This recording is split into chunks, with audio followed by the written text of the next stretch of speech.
Mesdames et messieurs, bonjour, bonsoir. Je suis PF pour LTLT, Lakers tout le temps, la chaîne francophone des Lakers. Cette émission est adressée aux détracteurs d'Austin Reeves. Austin Reeves, par sa performance plutôt médiocre, a déclenché dans la fanbase des Lakers un sentiment de rejet, un acharnement.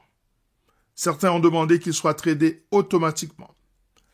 Dans l'émission d'aujourd'hui, je vais vous donner une information qui peut-être va vous faire changer d'avis.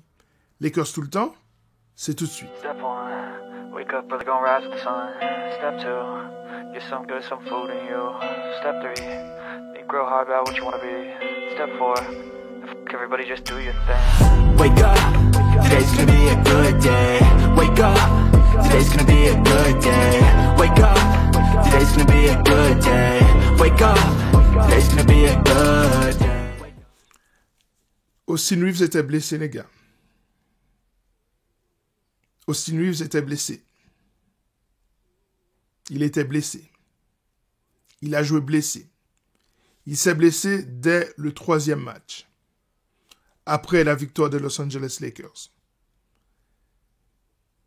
Je ne suis pas là pour excuser ses performances. Je suis là pour essayer de comprendre. Après la série face à Minnesota, beaucoup d'entre vous se sont acharnés sur Austin Reeves. C'est normal. Vous êtes des fans des Lakers et vous voulez ce qu'il y a de meilleur pour cette franchise. Mais Austin Reeves était blessé. Il a joué blessé les 3 derniers matchs.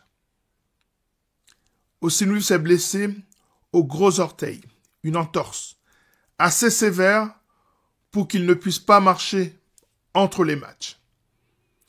Il faut bien comprendre une chose. Selon plusieurs sources, la blessure qu'il a eue est une blessure qui, en saison régulière, l'aurait gardé loin des terrains pendant 1 mois, entre 2 semaines et 4 semaines. Imaginez, entre 2 et 4 semaines, si on n'était pas en play-off, il se serait reposé. On n'aurait pas parlé de lui. Les Lakers auraient joué sans lui. Mais il a tenu à être là.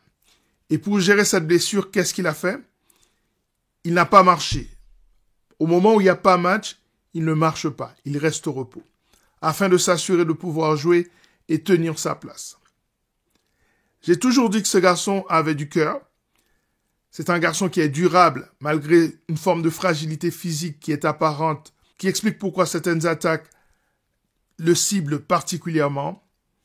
Je suis d'avis qu'il doit se préparer physiquement pendant cette intersaison afin de revenir plus fort. Je pars du principe qu'il doit avoir au moins 10 kilos de muscles de plus. Il faut qu'il soit plus fort, résistant. Il faut qu'il soit prêt à agresser et à être agressé. C'est important. Quand je parle d'agresser, je parle d'agresser sportivement. Je ne parle pas d'agression dans le sens absolu du terme. Donc voilà, je voulais absolument partager cette information avec vous et voir vos réactions. Est-ce que vous allez tempérer votre acharnement, votre désir profond de le voir partir? Et dans le cours de la journée d'aujourd'hui ou demain, ou plus tard, je sortirai une 2e vidéo dans laquelle je ferai un résumé de ce qui a été dit par Rob Pelinka et JJ Redick. Ça nous permettra de comprendre le logiciel, le système de pensée, le mindset et surtout de nous aider à nous projeter sur ce qui va se faire pendant cette intersaison. Austin Reeves était blessé. Ça explique pourquoi il n'a pas du tout été influent.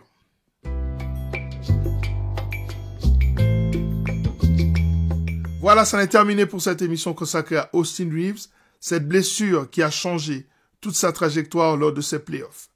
Je reviendrai ou dans la journée d'aujourd'hui ou demain pour une émission récapitulative des idées qui sont sorties de l'interview de fin de saison de JJ Redick et de Rob Pelinka. Restez bien branchés sur cette chaîne Lakers tout le temps, la chaîne francophone des Lakers. À très bientôt. Ciao.